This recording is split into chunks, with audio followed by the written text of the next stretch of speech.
We'll begin by refreshing memories as to what went before.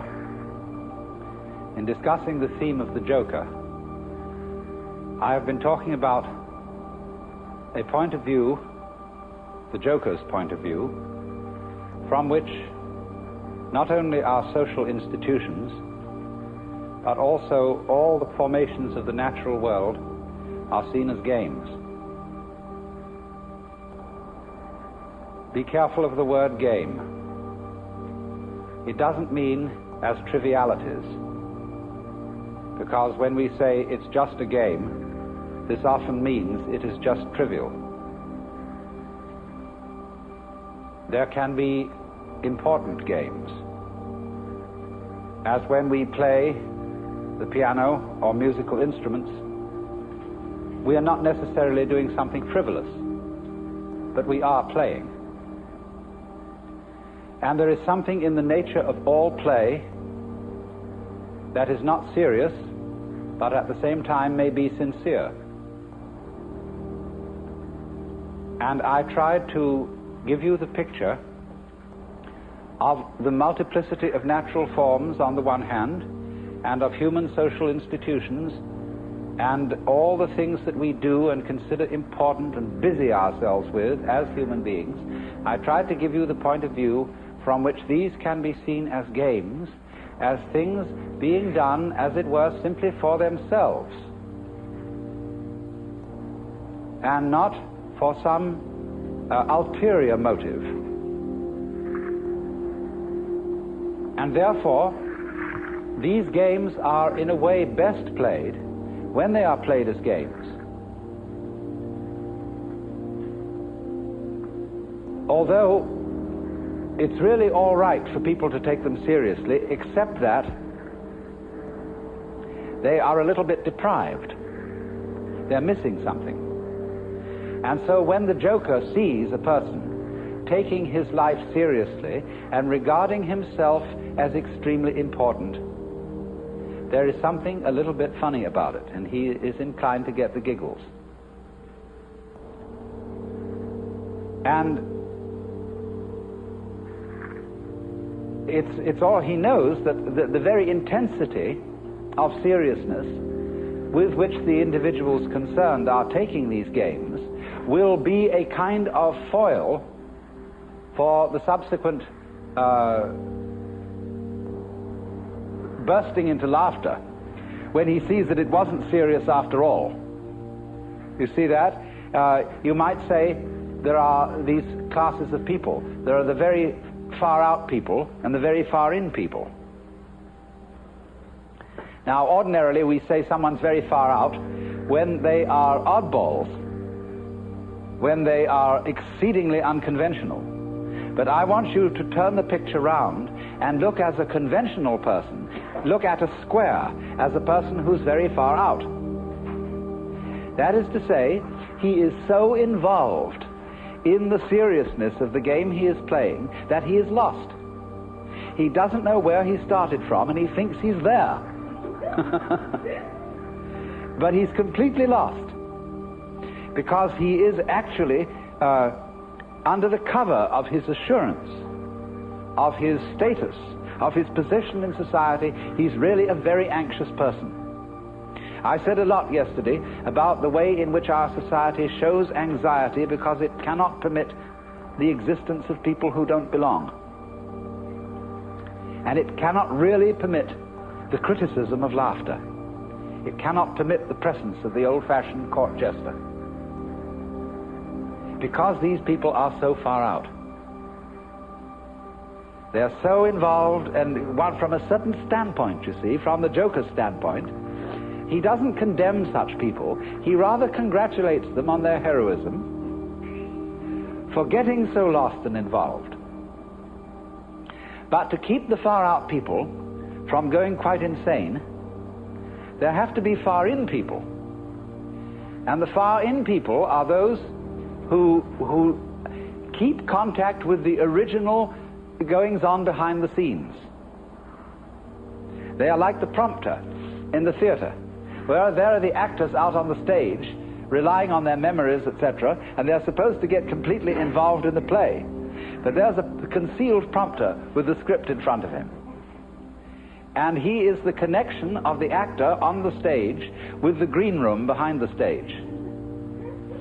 And you see in this dramatic analogy of the universe, the green room is the central point, the still point of the turning world. The green room is how God is when he's back home, not involved in all these games, and takes off the mask. See, on the Hindu theory that everybody is a mask of God. Like a wonderful line in one of Chesterton's poems. And now a great thing in the street seems any human nod, where move in strange democracy the million masks of God. The million masks of the Joker, because the Joker is the player, the trick player, who plays ultimately the great trick on himself. So really, there can be no resentment about this. Nobody to blame, nobody to turn around to in the end and say, you bastard, you did this to me. Because it's always you who are ultimately responsible. So, this prompter, you see, keeps the actor on the stage in touch with the green room. And so there are certain people in the world who might be a kind of a priesthood sometimes, although priesthoods are apt to become corrupt and square. But a kind of people in the know. There always has to be somebody around in the know, so that, as it were, the wheel of society and of existence, the wheel of the squirrel cage, the wheel of the rat race, can have an axle firmly planted. And at the center then there have to be the far-in people. So this is the domain of jokers. Now, having developed that side of the joker, the person who sees through the social institutions as games, I went on in the second session to discuss another aspect of the joker as the sly man, in comparison with the monk, the fakir, and the yogi, who undertake, all those three, undertake in certain different ways disciplines which have the intent of releasing them from their karma. The individual, in other words, challenges his involvement, his attachments, his limitations, his finitude, and endeavors to overcome it. But in each of these three cases, the individual involved stirs up an immense opposition, because he serves notice upon the devil, or shall we say upon his karmic creditors, that he is about to leave town. And so all the creditors come rushing to the door. All his past sins catch up with him. And the devil lays his temptations in the way all the more thoroughly. So that the sly man is the one who, when he is going to leave town, does so instantaneously without any prior announcement. And so in this way there is, shall we say, a cunning manner of becoming a Buddha. And that is to become one instantly, without any preparation or warning whatsoever. This is why Zen is called the sudden school, and why Satori is a sudden awakening. Because it has to be done without the slightest warning. Now, but then I pointed out that the moment you have any idea about doing this, you've already ceased to be sudden. That is to say, the moment you seek for some spiritual attainment, which is becoming a Buddha, becoming awakened, becoming released, getting in there, you've already served notice upon your creditors. So that somehow or other you find that you have to do it without intending to do it. And that is a double bind. which you impose upon yourself when you say, I must find a way of doing this spontaneously. That's the old basic double bind. You must be spontaneous. You are commanded, or you command yourself to do something which is acceptable only if it happens spontaneously. Then you think about that and say, well, what a fix that is. Here am I saying, I must be surprised, and I'm going to lay plans to surprise myself. So by going through this, you discover naturally that can't be done. You can't surprise yourself on purpose. Yet that's what you have to do. So what about it? You come to a state of total paralysis. You're stuck.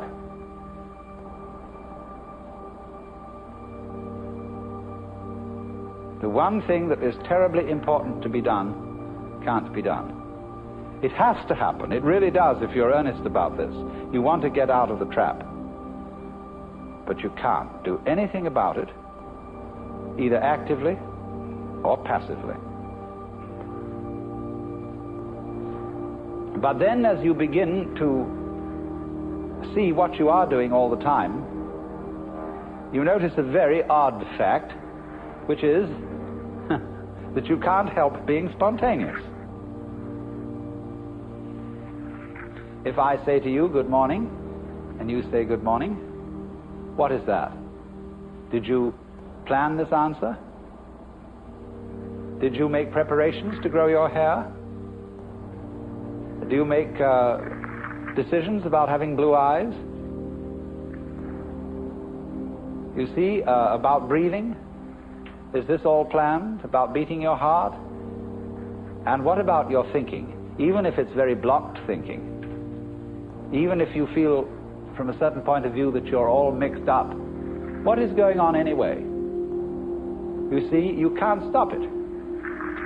It's like trying to, we were discussing the Gurdjieff thing yesterday, the self-remembering exercise, the attempt to live completely in the present.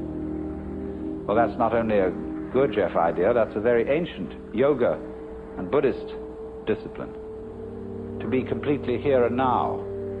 But of course, as you pursue this, you discover you can't do it, because you couldn't even know when to go shopping unless you made plans and started thinking about the future. You couldn't move. But then you discover, you see, that in the long run there's nothing to think about except the here and now. There really isn't anything else. Because even when you make plans for the future and you remember the past, you're doing it all in the present. Your memory is a present activity. There's no way of not being self-remembering and having presence of mind. So when you discover that, there's nothing left to you but to have a good laugh.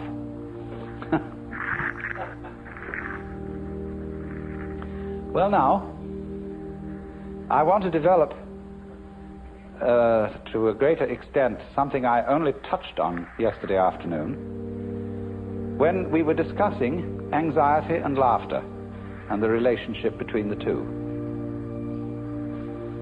I suggested that anxiety and laughter are really the same phenomenon, but seen from different points of view. As we all know, we can have shudders of horror and shudders of delight, tears of grief and tears of joy. And it's the same shudders and the same tears in either case, but they have a completely different meaning. Now, life is a matter of oscillation. Life is vibration. It's the whole time and all the way through. The question is, how are you going to interpret that? Is it tremble, tremble, tremble, or is it laugh, laugh, laugh? That's the great thing. And sometimes it's one, and sometimes it's the other. So that the whole thing of the Joker is he comes into being, as it were, at the point when the anxiety interpretation of the trembling becomes the laughing interpretation. We were talking about monks who had skulls in their cells to remind them of mortality. And we think a grim thing. The skull is a grim thing. But Chesterton had the poem about the skull. Chattering finch and waterfly are not merrier than I. Here among the flowers I lie, laughing everlastingly. No, I may not tell the best. Surely, friends, I might have guessed death was but the good king's jest. It was hid so carefully. So you can see the skull not as a grim thing, but as a laughing thing. It's all that's left of a human being. And all the surface is peeled off, and nothing but this beautiful bone remains. It laughs.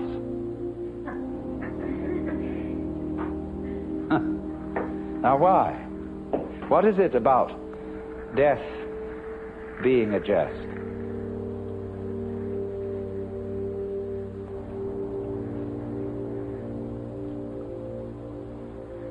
We discussed the problem of the zebra. You remember whether a zebra is a yellow horse with black stripes or a black horse with yellow stripes. And of course, you can see it either way. And you can argue till all is blue about which side is right. And let's suppose that a black horse is a horse of ill omen, even though striped with yellow, and a yellow horse a horse of joy and good omen, even though striped with black. This is our eternal problem. We are in the state of egocentric consciousness, firmly convinced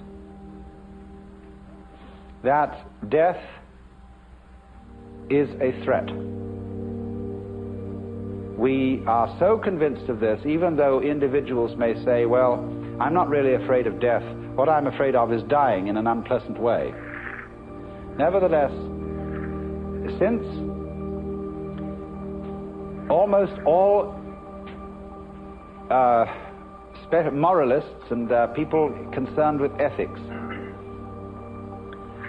seem to agree, whatever their differences of opinion, that survival is a good thing, in some sense, if not survival in this body, even the most, the people who would rather be dead than red,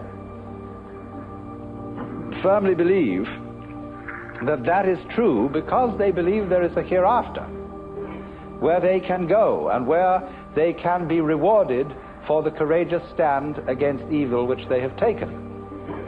You see? So that's still some kind of insistence on the value of survival.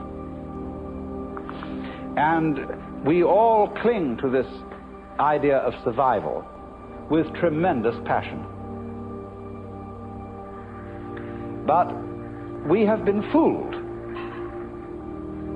because survival is an important ideal only so long as you have bothering you the bugbear of death, that the world might stop altogether, and that your death, so far as you are concerned, is curtains forever. And that is really the bogey. You see, that's all very well to rationalize and say, no, it's not death I'm afraid of, it's the pains of death. But if you think about it deeply, there are several stages in thinking about it deeply. The first stage is the real horrors of endless night, of the futility, of the whole conception that one's own life, or indeed the whole life of the cosmos, might be nothing but a flash, and beyond that, nothing. Nothing, nothing, in all directions.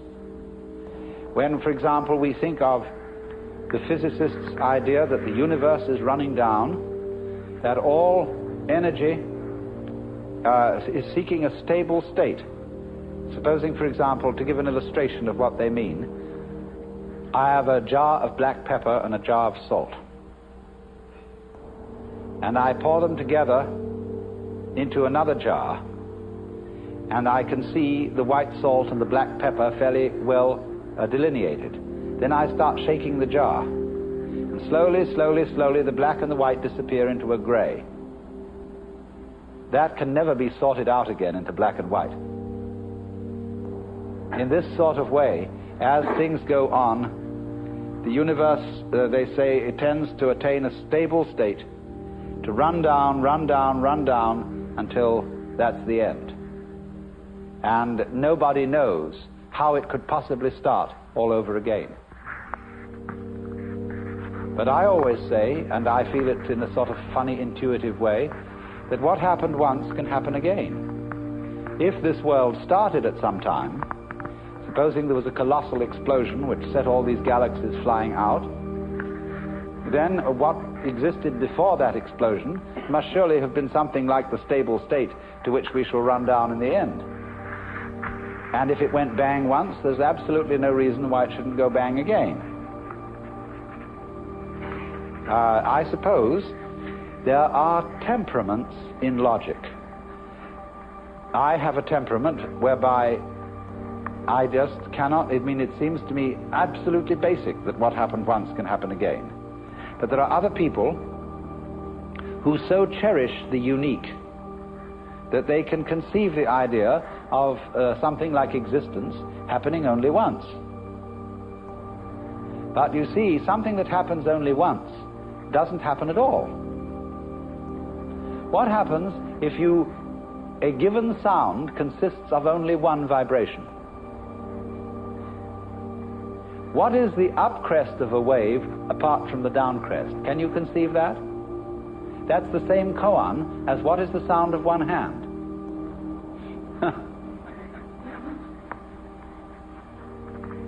You see, it always takes two. You can't have a purely left-sided person. Imagine. So,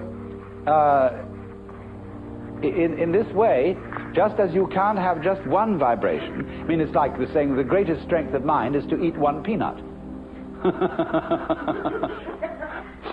and so it can hardly be done. So there isn't just one vibration, and a dit but no da sort of thing. You have to have it do more.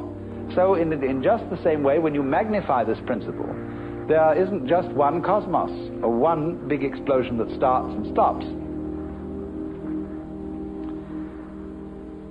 All stopping implies starting.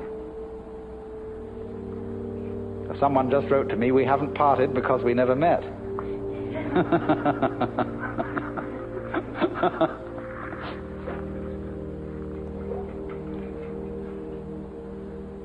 So, the whole point of saying this is the realization that existence is eternal. The going out of existence implies the coming in. And St. Thomas had some points here when he said,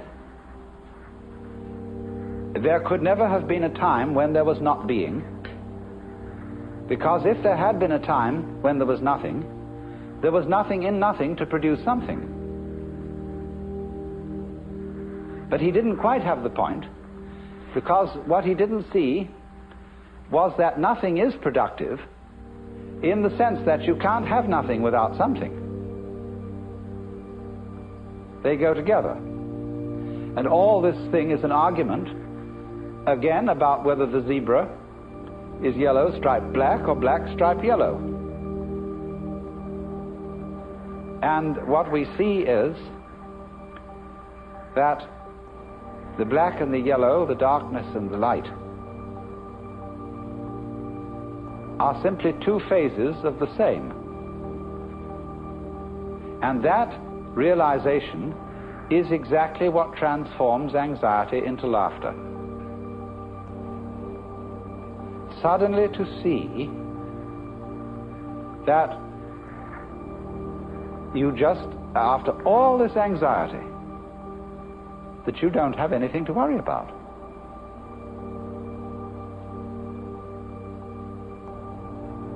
Now, that doesn't mean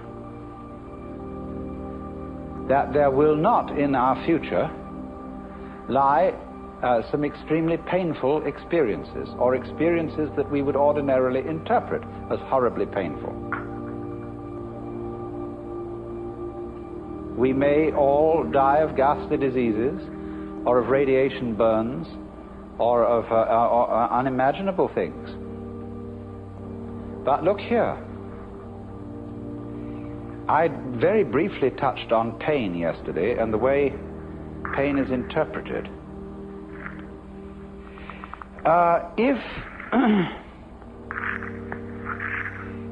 If you interpret pain as something that is destroying you and is going in the direction of total death,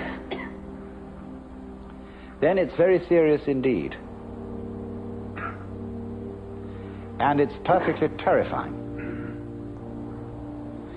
But I've been investigating experiences of people who've undergone torture. I don't know if anybody in this room has. It's always possible. But, and then if so, you can correct me. But the worst part of torture is the beginning. When, of course, you're full of all your illusions and all your fears about black and white and the terror that black may win.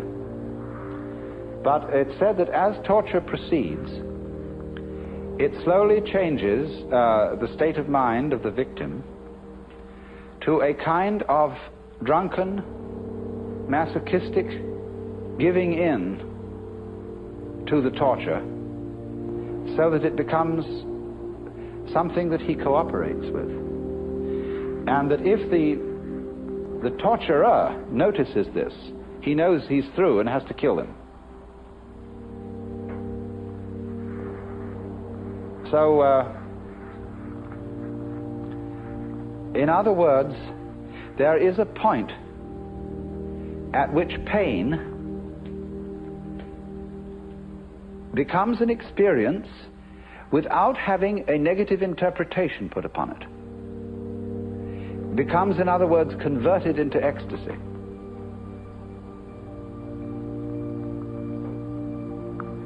It simply becomes, you see, a way of